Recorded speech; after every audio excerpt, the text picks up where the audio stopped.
Hi, good morning. So, this is my simple daily routine. My daily routine, I do everything my voice exercise, reading, my tongue twister exercise, and main ना एक जो हमें एक through voice चाहिए होती है उसके लिए जो हमें सिंपल सी एक्सरसाइज कुछ करने होते हैं और वो ज़रूरी है कि हमें एवरीडे हम करें। और जब हम देखते हैं एवरीडे करके कि कैसे हमारी वॉइस में चेंजेस आता है धीरे धीरे। So let's start like breathe. दोनों शोल्डर को बिल्कुल रिलैक्स छोड़ना है, लूज।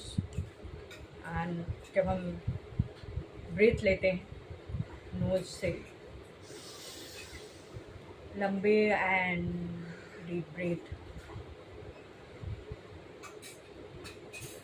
मुंह से छोड़ सकते हैं। एंड अब मैं ओम का उच्चारण करूँगी।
तो जब हम ओम कर रहे होते हैं, आवाज़ को लेते हैं, सांस को अंदर लेते हैं और जब सांस को हम छोड़ते हैं तो अपने आप स्टमक जो है वो अंदर की तरफ जाता है और हमारी जो ब्रीथ है, सांसें हैं, वो बाहर आती हैं। एक्चुअली सांस लेने का, ब्रीथिंग का सही तरीका है, जितनी डीप ब्रीथ होगी उतनी अच्छी वॉइस होगी। और भी बहुत सारी, कुछ लोगों की वॉइस में ऐसा नहीं है। हर किसी का एक अपना बात करने का अपनी अपनी आवाज़ है ना। हर किसी की अपनी पहचान है। आप बिल्कुल ऐसा नहीं कर सकते कि जैसा वो करता है ए टू जेड मुझे वैसे करना है। लोग बोलते हैं ठीक है, लेकिन हम किसी की बहुत पतली आवाज़ है, किसी की बहुत भारी है, किसी की आवाज़ में बेस नहीं है, तो वो सब करने के लिए हमें एक्सरसाइज करके हम बहुत सुधार सकते हैं, बहुत सुधार आ सकता है। और मेरा ये मानना है कि आपकी अपनी क्या रेंज है, क्या वॉइस है, क्या वॉइस स्ट्रक्चर है, उसी के हिसाब से आपको एक्सरसाइज करना चाहिए।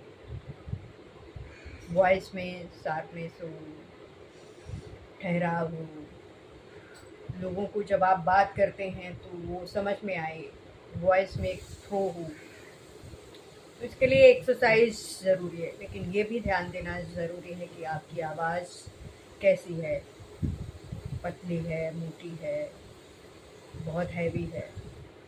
यस, किया जा सकता है एक्सरसाइज। एक्सरसाइज से बहुत सुधार किया जा सकता है और अच्छी वॉइस बनाई जा सकती है। Let's good morning, good morning, good morning, hello, good morning, hi, कैसे हैं आप लोग? हाय, कैसे हैं आप लोग? हाय, कैसे हैं आप लोग? अब जब मैंने ये बोला हेलो, कैसे हैं आप लोग, और मैंने कहा हेलो, कैसे हैं आप लोग, और पूरे हॉल में मेरी आवाज़ जानी चाहिए, हेलो, कैसे हैं आप लोग। चेंजेस तो आता है। तो कई बार जब हम ऊपर बात करते हैं तो वॉइस लाउड तो हो जाते हैं, लेकिन वो थ्रो चला जाता है। तो एक एक थ्रो को मेंटेन रखते हुए हमें अपनी आवाज़ में जो भी हमें हमें बात करनी है, हमारी जो आवाज़ है लोगों तक पहुँचे, सबको क्लियर, साफ हमारे शब्द सुनाई दें, और हमारी आवाज़ में हमारी आवाज़ में वो डिप्थ होनी चाहिए। और भी एक्सरसाइज करती हूँ मैं, लाइक हमिंग करते हैं।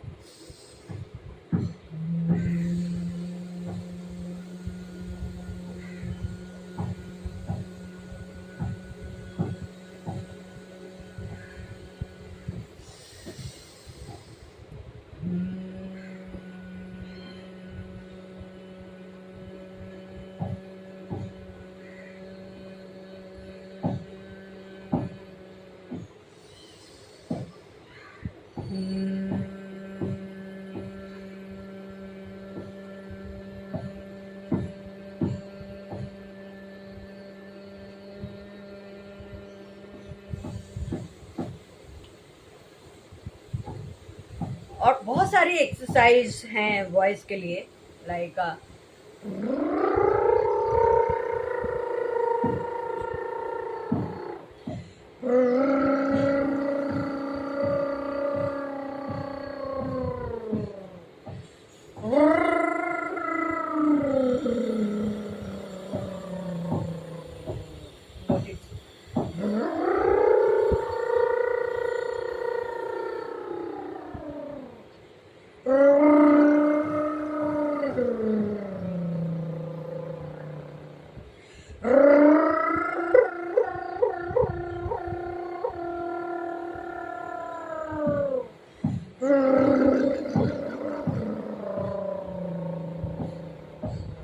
ये वाइब्रेट जब होता है, जो वाइब्रेट होता है, वाइब्रेशन जो होती है, उससे हमारी वोकल जो यहाँ की जो हमारी नसें हैं वो खुलती हैं।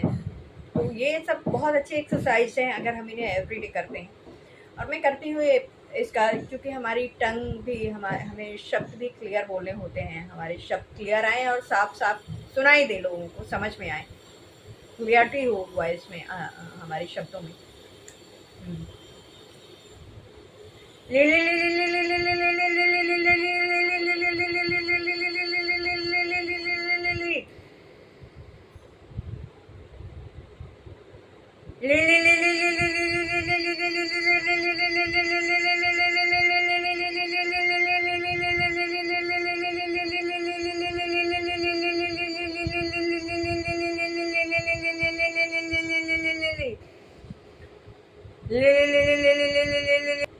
और अब मैं पढ़ती हूँ, कुछ एक्सरसाइज करने के बाद मैं रीडिंग करती हूँ।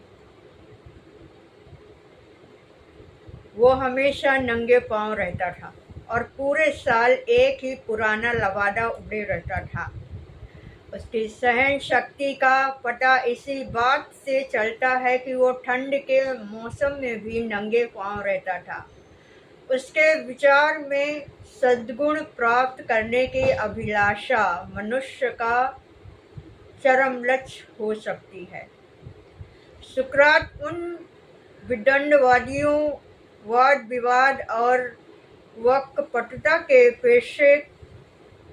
पेशेवर शिक्षकों का विरोधी था, जो अपने शिक्षण के लिए धन लेते थे और बदले में वही घिसी पिटी परंपरागत शिक्षा देते थे तथा सब कुछ जानने का दावा करते थे।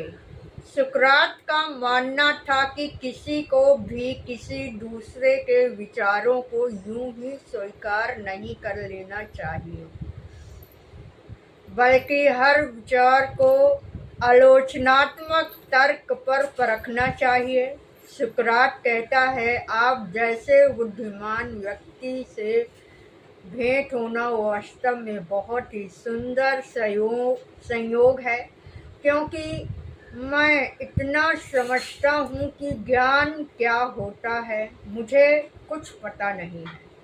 तथापि एक दो सवाल हैं जो मैं आपसे पूछना चाहूँगा, फिर वो कुछ गहरे गूढ़ प्रश्न पूछकर उनकी शिक्षा, उनके उपदेशों की असलियत को नंगा कर देता। तो ये मैंने पेंसिल लगा के रीड किया। अब मैं ऐसे रीड करती हूँ। नहीं, वो हमेशा नंगे पांव रहता था और वो पूरे साल एक ही पुराना लबादा ओढ़े रहता था। उसकी सहन शक्ति का पता इसी बात से चलता है कि वो ठंड के मौसम में भी नंगे पांव रहता था।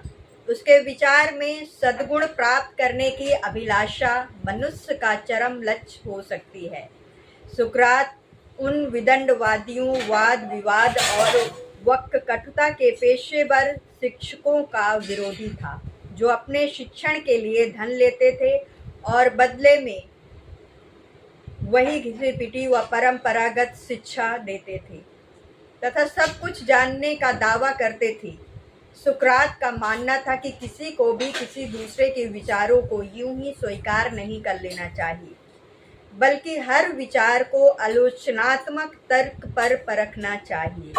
सुकरात कहता है, आप जैसे बुद्धिमान व्यक्ति से भेंट होना वास्तव में बहुत ही सुंदर संयोग है, क्योंकि मैं जानता समझता हूँ कि ज्ञान क्या होता है, मुझे कुछ पता नहीं है।